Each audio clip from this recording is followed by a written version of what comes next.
जरा आरूकडे बघ प्लीज. अक्षय, काय चिंताग्रस्त दिसतोयस? काही प्रॉब्लेम झालाय का? मी आलोच जरा आरूकडे बघ. हो पण अक्षय, मला वाटतं आरके मॅडम रागवेल, तो लेट आला ना म्हणून. बघा कसं धावत पळत गेला.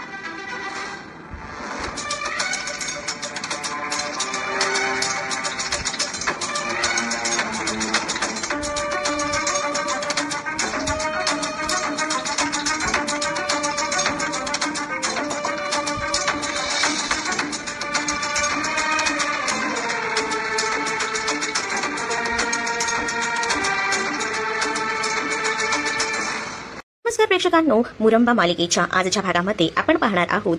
आता आरोहीला ती ट्रॉफी मिळालेली असते, त्यामुळे आरोही ही खूप जास्त खुश असते आणि सोबतच ती अक्षयला म्हणत असते की बाबा तुला कसं वाटतंय सांग ना. इथे मात्र अक्षयने रमाला पाहिल्यापासून त्याचं कशातही लक्ष नसतं. तो फक्त आणि फक्त एकाच गोष्टीचा विचार करत असतो. त्याला आता कळतच नसतं की काय करावं आणि काय नाही ते. तो खूप मोठ्या धर्मसंकटात अडकलेला असतो. रमाकांत काका त्याला विचारतात की काही झालं आहे का, पण रमाकांत काकांना तो काहीच उत्तर देत नसतो. रमाकांत काकांना तो काही न बोलता तिकडनं निघून जातो. तर इकडे मात्र रमाकांत काका जाणाऱ्या त्या आता असं अक्षयकडे पाहत असतात. त्यांना सुद्धा कळत नसतं की नेमकं अक्षयला काय झालं आहे ते. तर दुसरीकडे मात्र आता रमा ही सुद्धा आता कॅबिनमध्ये जाते आणि जेव्हा ती आता कॅबिनमध्ये जाते ना, तेव्हा मात्र आता जो काही प्रकार बाहेर घडला आहे त्या गोष्टीचा विचार करते आणि खूप असं पाणी पिते. कारण तिला आता ज्या काही गोष्टी झालेल्या असतात अचानकपणे समोर अक्षय आलेला असतो आणि आरोही ही तिची मुलगी आहे हे सत्य समजलेलं असतं. त्यामुळे तिला खूप जास्त त्रास होत असतो. तेवढ्यातच केबिनमध्ये आता अक्षय आलेला असतो. अक्षयला रमाशी बोलायचं असतं, त्यामुळे तो केबिनमध्ये येतो आणि त्याच वेळेला आता त्या दारावर लागलेली ती पाटी वाजतो. जेव्हा दारावर लागलेली ती पाटी तो वाजतो तेव्हा मात्र आता त्याला भयंकर असा धक्का बसतो. कारण रमाचं नाव तिथं आर.के. कर्णिक असतं. कर्णिक बघितल्यानंतर तो म्हणतो अरे अच्छा, म्हणजे आता तुम्ही कर्णिक मॅडम आहात. तर त्यानंतर आता तिच्या समोर सुद्धा एक पाटी ठेवलेली असते, ती सुद्धा तो वाचतो. त्यावर सुद्धा रमाचं नाव आर.ए. कर्णिक. आर.ए. कर्णिक म्हणजे आर.ए. म्हणजे रमा अक्षय तर नाही, ए म्हणजे दुसरं कोणीतरी आणि कर्णिक बापरे, म्हणजे आता सुद्धा कोणीच मोठा पैसेवाला बघितलं वाटतं. म्हणूनच तर तू मला सोडून गेलीस ना. तुझ्यासाठी काही फक्त पैसा आणि पैसाच इम्पॉर्टंट आहे आणि तो सरळ सरळ दिसतोय ना तुझ्या या वागण्यात, असं देखील आता अक्षय म्हणत असतो. मला काय, माझ्याकडे काहीच आता राहिलेलं नाही. दुसरीकडे आता रमाला तिच्या घरच्यांची म्हणजे मुकादम कुटुंबाची काळजी वाटत असते आणि म्हणूनच तिने आता विचारलेलं असतं की आई कशा आहेत. त्यावर आईबद्दल विचारते. अरे अच्छा, म्हणजे तुला आई लक्षात आहे. तर आई ना, आईबद्दल काय सांगू तुला, सगळंच कुटुंब उद्ध्वस्त झालंय माझं. तू ह्या सगळ्यासाठी तूच तर कारणीभूत आहेस ना. म्हणजे तुला हे सगळं होतं. मी फार रस्त्यावर आलोय, माझ्याकडे आता नोकरीही नाहीये. बघितलं ना, मला नोकरी करण्यासाठी हे सगळं करावं लागते. स्वतःचा बिझनेस होता, गाड्या होत्या, घर होतं, सगळं केलं. आता मी ना रस्त्यावर आलोय आणि म्हणूनच तुमच्या इथे नोकरी करायला आलो. पण मला कुठे माहिती होतं इकडे आल्यानंतर मला तुझं तोंड पाहायला मिळेल. ते हे जर मला आधीच कळलं असतं ना मी इथे आलोही नसतो, असं देखील आता अक्षय म्हणत असतो. त्यावर रमा म्हणते की आता आला तर तर थांबा. ते काय ना, मला कोणाच्याही मध्ये पडायला आवडत नाही. त्यामुळे तुम्ही जे काही कराल ते तुमचं तुम्ही करा. मी तुम्हाला एकाही शब्दाने काही बोलणार नाही. मी तुम्हाला इथून पुढे दिसणारही नाही. कारण हे कर्णिक सरांचं ऑफिस आहे आणि याचा माझ्याशी काही संबंध नाही. ही त्यांची संस्था आहे आणि त्यांच्या संस्थेत तुम्ही काम करताय, त्यामुळे मला असं वेगळं काही वाटत नाहीये. तर तुम्ही बिनधास्तपणे इथे राहू शकता, काम करू शकता, असं देखील आता ती सांगू लागते. परंतु अक्षयचा जो काही गैरसमज झालेला असतो ना, त्यामुळे अक्षय जो आहे तो मनातील सगळं काही बोलत असतो आणि त्याच वेळेला मात्र आता जेव्हा तो हे सगळं काही बोलतो ना, तेव्हा मात्र आता तो म्हणू लागतो की एवढ्या दिवसात हिला भेटतोय, पण हिला माझ्याबद्दल काही वाटतंय का, थोडं आपुलकीने काही माझ्याशी विचारते, बोलते का. तर दुसरीकडे सुद्धा रमा सुद्धा मनात विचार करत असते की जो काही गैरसमज होता तो आता मिटत चाललाय. पण नाही, यांना त्याच गोष्टी घेऊन बसायच्या असतील तर मी तरी काय बोलू. कारण आता अक्षयने काहीच माहिती नसताना सुद्धा रमावर भयंकर आरोप केलेले असतात. त्याला हे सुद्धा माहिती नसतं की रमा आपल्याला का सोडून गेली, त्याच्या मागे कोण आहे. या सगळ्याची शाश्वती अजूनही अक्षयला झालेली नसते आणि तो आता इथे असताना रमाला खूप काही सुनावत असतो. तो म्हणत असतो की तुम्हाला काय करणार आहे हो, माझ्या मनाची स्थिती मला कसं सगळं सावरून घ्यायला लागते. सध्या मला नोकरीची गरज आहे म्हणून, पण तुम्हाला कुठे काय, तुम्ही तर मस्त ऐशोआरामात जगताय ना. तुम्हाला जर काही असलं असतं, तुम्हाला काही वाटलं असतं तर तुम्ही याबद्दल हेच केलं असतं ना. दुसरीकडे मात्र आता रमा सुद्धा त्याच्याशी तुटकपणेच वागते आणि म्हणत असते की तुम्हाला अजून काही बोलायचं आहे का, झालं असेल तर तुम्ही निघू शकता आणि तुम्हाला जसं वाटतं तसंच मी आहे, असं काही ती उलटसुलट बोलते. कारण आहे ना, तिला ना मुद्दामून हे सगळं बोलायचं असतं. अक्षय जो आहे तो दुसऱ्यापणाने त्याच्याशी वागत असतो. मग ती सुद्धा विचार करते की याने जर असं वागायचं ठरवलं आहे तर आपण हे तसंच वागायचं, म्हणजे ह्याला समजेल की मी काय आहे ते. आता रमा विचार करते की जाऊ दे, हे माझ्याबद्दलचा गैरसमज घेऊन तसेच बसले आहेत तर मी तरी पुढे काय बोलणार आहे, यांना असंच राहू दे. तर दुसरीकडे मात्र आता तुम्हाला खरं तर खूप बरं वाटत असेल, म्हणजे कसं मला तर सोडलं, माझ्याकडे पैसा होता, माझ्याकडे आता पैसा नाही म्हणून तुम्ही मला सोडून दिलं, तसंच काहीच तुम्हाला माहिती आहे मला ह्या गोष्टी. तर आता कसं या कर्णिक कुटुंबाकडे पैसा असेल ना म्हणून तिथे गेला असाल, मग कसं काय हे सगळं जमलं. म्हणजे कर्णिकाने तुम्हाला मानसकन्या वगैरे घेतले हे ऐकलं मी, पण ते कसं काही शक्य झालं, कसं काय केलं हे मुद्दामच अक्षय तिला विचारत असतो. दुसरीकडे शशिकांतला आता जाग आलेली असते आणि शशिकांत आता इकडे तिकडे पाहत असतो. जेव्हा आता शशिकांत इकडे तिकडे पाहतो तेव्हा त्याला समोर येणं इरावती दिसते. इरावतीला बघून तो म्हणत असतो काय तू इथे काय करतेस. आणि त्याच वेळेला तिच्यावरती म्हणते, अरे मूर्ख माणूस, का करते दारू पिऊन एवढा नशेत होतास की तुला सुद्धा माहिती नाही की तू कुठे आहेस ते, आणि आज मला विचारतोयस एवढा तमाशा घातलायस ना का करते दारू पिऊन, भयंकर असा, आणि ते सुद्धा अक्षयच्या कामावर जाऊन त्याचं सगळं सामान अस्ताव्यस्त केलंस. त्यासोबत तुला माहिती का या सगळ्याचा परिणाम काय होऊ शकतो, त्याची नोकरी जाऊ शकते, आणि आता आपल्याकडे काय आहे का असं देखील आता जेव्हा ती म्हणते तेव्हा मात्र आता शशिकांत जो आहे तो म्हणतो की हो मला माहिती माझ्याकडनं चुका झाल्यात, मी काल खूप मोठी चूक केलेली आहे, खरंच मला माहिती नव्हतं की एवढं सगळं करून मी बसलोय, तर तू सांगितलंस मला कळलं. आणि त्याच वेळेला आता काल रात्री घडलेला प्रसंग सुद्धा त्याला आठवतो की जेव्हा तो तिथे गेला होता तेव्हा त्याच्या हाती एक पेपर लागला होता, त्याने तो पेपर सुद्धा आणला होता. तो म्हणतो की हो खरंच मी आता हरलोय, आणि तुला माहिती का तुला एक दाखवतो, आणि असं बोलून तो आता पेपर दाखवू लागतो. त्याच्यामध्ये रमाचा फोटो असतो. तो म्हणतो की मी आता खरंच हरलोय, कारण आपल्याकडे आता काहीच नाही, आणि तुला माहिती का त्या कर्णिक संस्थेमध्ये जिथे अक्षय कामाला आहे तिथे जे आरके मॅडम आहेत त्या तुला ओळखतात का, तुला थांब दाखवतो. आणि असं बोलून तो पेपरामधला फोटो जो आहे तो आरके म्हणजे रमाचा फोटो तो दाखवतो, आणि जेव्हा रमाचा फोटो पेपरामधला ती बघते तेव्हा मात्र खूप मोठा धक्का जो काही आहे तो आता बसलेला असतो. तो म्हणजे तिथे असणाऱ्या इरावतीला असं वाटत असतं की आपण रमाक्षला वेगळं केलेलं आहे, पण आता अक्षय जो आहे तो शेवटी जाऊन तिथे झालेला आहे, शेवटी नशिबाने या गाठी बनलेल्या आहेत, आणि त्यामुळे ही इरावती सुद्धा काहीच करू शकत नाहीये, हे सुद्धा आता इरावतीला कुठेतरी मनातून वाटत असतं.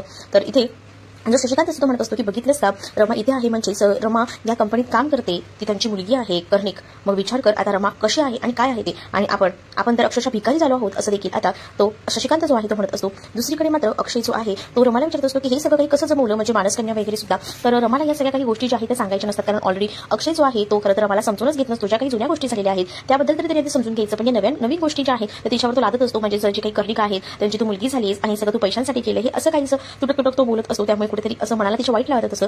तेवढ्यातच काही हिशोबाच्या फाईल्स एका मॅडमने आणलेल्या असतात, आणि त्या मॅडम ज्या आहेत त्या फाईल्स आणून देत असतात टेबलवर, पण त्या फाईल्सला खूप जास्त धूळ असते. त्या मॅडम तिथेच ती धूळ झाडत असतात, आणि त्याचा त्रास जो आहे तो खरं तर अक्षयला होणार, म्हणून ती म्हणते की ओ हे काय करताय, ह्यांना एलर्जी आहे. त्यावर लगेच त्या मॅडम म्हणतात काय कोणाला एलर्जी, तर ती म्हणते की हो मला एलर्जी आहे या सगळ्याची, इथे हे करू नका, आणि ह्या फाईल्स घेऊन जा, मी नंतर बघते या फाईल्सचं काय करायचं ते, आणि असं बोलून ती फाईल्स त्यांना घेऊन जायला सांगते. तर इथे मात्र अक्षय मला म्हणतो की बापरे किती ती काळजी, किती तू प्रेम, कशाला उगाच दाखवायचं, मला माहिती आहे ना काही सुद्धा नाहीये, हे सगळं ना तेव्हाच मला समजले, जर एवढंच असलं असतं ना तर तू माझ्या आयुष्यातून असून अशी निघून गेली नसती, असं देखील अक्षय जो आहे तो आता रमाकडे बघून बोलत असतो. दुसरीकडे आरोही ही सुद्धा अक्षयला शोधत त्या तारके मॅडमच्या केबिनकडे जायला निघालेली असते. समोरून आता तिथे साई आलेला असतो, आणि साई जेव्हा आरोहीला बघतो तेव्हा आरोही खूप जास्त खुश होते. आरोही म्हणते साई काका तू, त्याच वेळेला आता साई सुद्धा म्हणतो अरे वा ट्रॉफी मिळाली, कशामध्ये, त्यावर मी आणि बाबा मॅरेथॉन मध्ये फर्स्ट आलोय म्हणूनच मला ही ट्रॉफी मिळाली असं देखील ती सांगते. त्यावर साई तिचं कौतुक करतो, आणि तू इथे कुठे निघाली आहेस असं देखील तिला विचारतो. त्याच वेळेला ती सांगते की अरे बाबांना आरके मॅडमकडे गेला आहे त्यांच्याशी बोलायला, म्हणूनच मी सुद्धा तिथेच चालली आहे.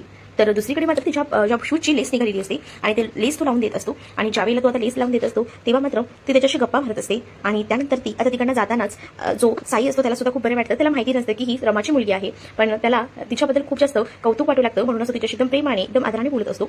दुसरीकडे आता जे संस्थेचे अण्णासाहेब असतात त्यांनी आता मीटिंग ठेवलेली असते, आणि जो काही 15 ऑगस्टचा कार्यक्रम झालेला असतो तो उत्तमच झालेला असतो. यासाठी आता ते सगळ्यांचं कौतुक करत असतात, सगळ्या टीचर्सना सरांना बोलवलेलं असतं त्यांनी, आणि त्यासाठी मीटिंग सुरू असते. आणि त्यावेळेला त्या मीटिंगमध्ये रमा नसते, रमा जी आहे ती आपल्या केबिनमध्ये असते. सगळ्या सरांचं आणि त्यासोबत सगळ्या मॅडमचं जे काही आहे ते कौतुक सोहळा सुरू असतो, आणि तुम्ही उत्तमपणे कामगिरी केलेली आहे हे देखील ते म्हणत असतात. आणि या सगळ्या जेव्हा गोष्टी होत असतात ना तेव्हा मात्र आता आज सभेत डिक्लेअर करणार असतात की साई आणि रमाचं लग्न होणार आहे ते, आणि त्यामुळे त्या गोष्टी ज्या आहेत ते रिव्हील करणार असतात, म्हणून त्यांनी सगळ्यांना बोलवलेलं असतं. तर दुसरीकडे मात्र आता अक्षय जो आहे तो म्हणत असतो की प्लीज मला काही दिवस नोकरीला ठेवून द्या, मी ही नोकरी काही दिवसच करेन, पण थोड्या दिवसांनी मी नोकरी सोडून जाईल, कारण मला कशातही कोणाच्याही मध्ये यायचं नाहीये. तर रमा जी आहे ती पाठ करून उभी असते, कारण अक्षय काय बोलणार याकडे तिचं लक्ष असतं, आणि तो काही बोलणार आणि त्यामुळे तिला रडू येणार हे सुद्धा तिला माहिती असतं, आणि म्हणूनच ती त्याच्याकडे पाठ ठेवून उभी असते. तर अक्षय जो आहे तो त्याचा पूर्ण खर्च जो काही आहे ते सांगत असतो. तो म्हणत असतो की सगळी जबाबदारी घराची माझ्या अंगावर आहे, मी असं मध्येच घर वगैरे सोडून जाऊ शकत नाही, आणि त्यामुळेच मला या नोकरीची गरज आहे. काय आहे ना की माझे बाबा जे आहेत ते दारू पिणारे आहेत, त्यासोबत घरात दादा होता तो सुद्धा काही सांभाळायला तयार नाहीये, त्याचा मुलगाही माझ्याकडेच आहे, वहिनीही त्याच्या माहेरी निघून गेली, तिला सुद्धा काही वाटत नाहीये. त्यासोबत अभि सुद्धा त्याच्या दुसऱ्या बायकोसोबत निघून गेलाय, त्याला सुद्धा या याबद्दल काहीच वाटत नाही, त्यामुळे आर्थाची जबाबदारी सुद्धा माझ्यावर आहे. मयुरीने सुद्धा दुसरं लग्न केलेलं आहे, आणि ताराची जबाबदारी सुद्धा माझ्या संघावर आहे. काय ना प्रत्येक मुलाचा बाप होऊन जगणं खूप जास्त मुश्किल आहे, कारण प्रत्येकाच्या वेगवेगळ्या आवडी आहेत, आणि त्या सगळ्या जपाव्या लागतात मला.